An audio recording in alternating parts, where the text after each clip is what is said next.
চলছে একেবারে ভোটে গরম সন্দেশখালী। রেখা পাত্রের সঙ্গে দফায় দফায় উত্তেজনার পরিস্থিতি, পুলিশের সঙ্গে রীতিমতো বচসা রেখা পাত্রের। আর তার আগের যে ঘটনা ঘটেছিল সেই ঘটনা নজর রেখেছি আমরা, বসিরহাট লোকসভা কেন্দ্রে নজর রেখেছি।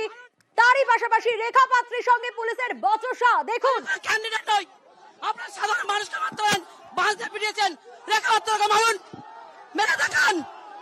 আপনারা পুলিশের চাকরি করেন, আপনারা লুকানোর চেষ্টা করছেন, পালানোর চেষ্টা করছেন। মহিলাদের গায়ে হাত তুলেছেন কেন? মহিলাদের গায়ে হাত তুলেছেন কেন? আপনার কর্মীদের বলুন।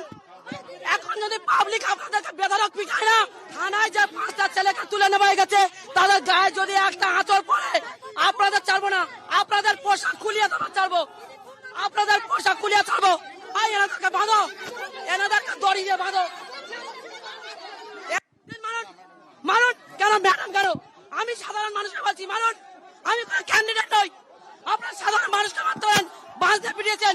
রেখা পাত্রকে মারুন, মেরে দেখান।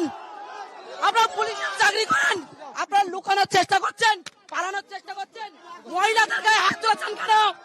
মহিলাদের গায়ে হাত তুলেছেন কেন? আপনার কর্মীদের বলুন। এখন যদি পাবলিক আপনাদেরকে বেধড়ক পিটায় না, থানায় যে 5টা ছেলেকে তুলে নেওয়া হয়ে গেছে, তাদের গায়ে যদি একটা আঁচড় পড়ে আপনাদের ছাড়বো না।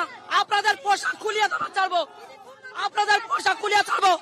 এনাদেরকে বাঁধো, এনাদেরকে দড়ি দিয়ে বাঁধো, এনাদেরকে দড়ি দিয়ে বাঁধো। ওদেরকে না ছাড়া মারের দরুন মার দিতে হবে।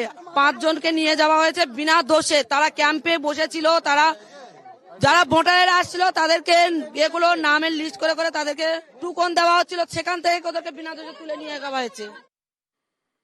আপনারা লুকানোর চেষ্টা করছেন, পালানোর চেষ্টা করছেন। রেখা পাত্র রীতিমতো পুলিশকে হুঙ্কার দিলেন, হুঁশিয়ারি দিলেন পোশাক খোলানোর। আমরা নজর রাখবো, এই মুহূর্তের পরিস্থিতি জানবো। জিয়াউল আমাদের প্রতিনিধি রয়েছেন আমাদের সঙ্গে। জিয়াউল, ঠিক এই মুহূর্তের ছবিটা জানতে চাইবো, কি অবস্থা? যদি একটা আঁচড় পড়ে আপনাদের ছাড়বো না। আপনাদের পোশাক খুলিয়ে দেওয়া ছাড়বো, আপনাদের পোশাক খুলিয়ে ছাড়বো।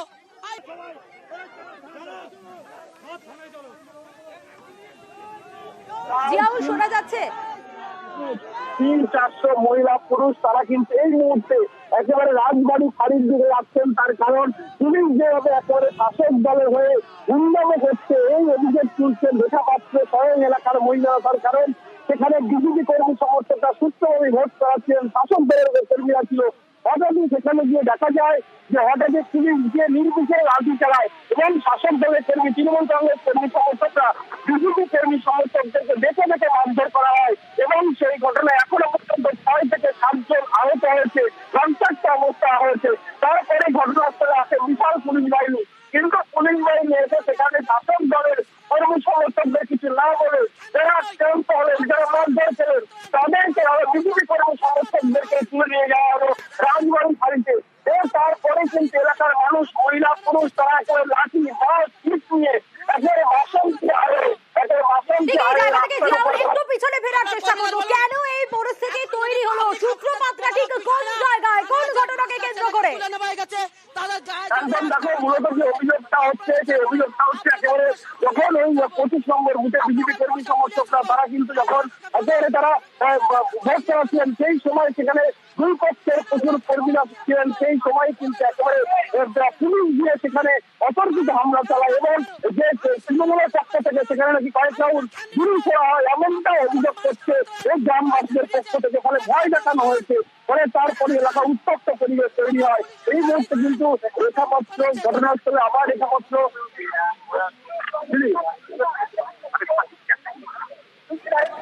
गंदा हरकतें करती है राज्य की पुलिस, उनके बारे में बात ही करना हमारे। দিদি यहाँ पे भी जो बीजेपी का सपोर्टर्स है वो लोग দিদি কি বলবেন দিদি? দেখা কি হচ্ছে পুলিশ কি কোনো সহযোগিতা করছে? পুলিশ, আপনি পুলিশের দিকে আঙুল তুলছিলেন কেন, হঠাৎ কি হলো দিদি? দেখুন, ওনারা পুলিশ নয়, পুলিশ নামে কলঙ্ক, পুলিশ নামে কলঙ্ক, মুখ্যমন্ত্রীর কেনা গুন্ডা। আপনাদের কর্মীরা তো আক্রান্ত হলেন, আপনাদের কর্মীরা ধরে নিয়ে গেলেন, এটা কি? ফলে বুঝতেই পারছো একেবারে বিজেপি কর্মী সমর্থকদের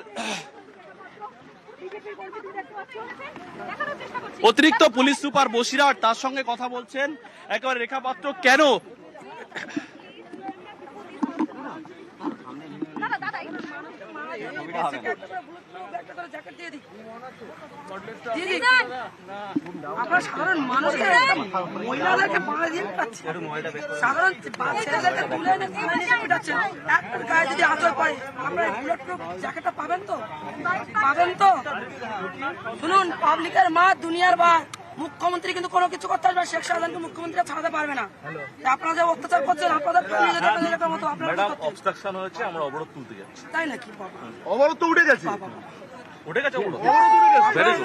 আপনারা তো ইলেকশন পুরো ভোট টোটাল বন্ধ করার জন্য পুরো টিএমসি কে দিয়ে ভোট লুট করার জন্যই আপনাদের কাজসাজি সাইড দিন এখান থেকে পুরো কাজসাজি করে এসেছেন এখানে পুরো কাজসাজি চলছে মুখ্যমন্ত্রী কত দিয়েছে আপনাদের ম্যাডাম মুখ্যমন্ত্রী কত দিয়েছে আমাদের ওই 5 জনকে যেভাবে আটক করেছে সেটা বলুন লোককে 5 জনকে ছেড়ে দিন না মুখ্যমন্ত্রী তাহলে তো এখানে কোনো ঝামেলাই থাকে না ঝামেলা আমরা দেখে নিচ্ছি মুখ্যমন্ত্রী ঝামেলা কি দেখবেন সাধারণ মানুষকে ঝামেলা করবেন হ্যাঁ বলো সাধারণ মানুষকে মেরে ঝামেলা করতে এসেছেন এখানে বলো সাধারণ মানুষকে আপনার ঘরের কি কাজের লোক চলেন আর কিছু বলে লাভ নেই এখানে চলেন বুঝতে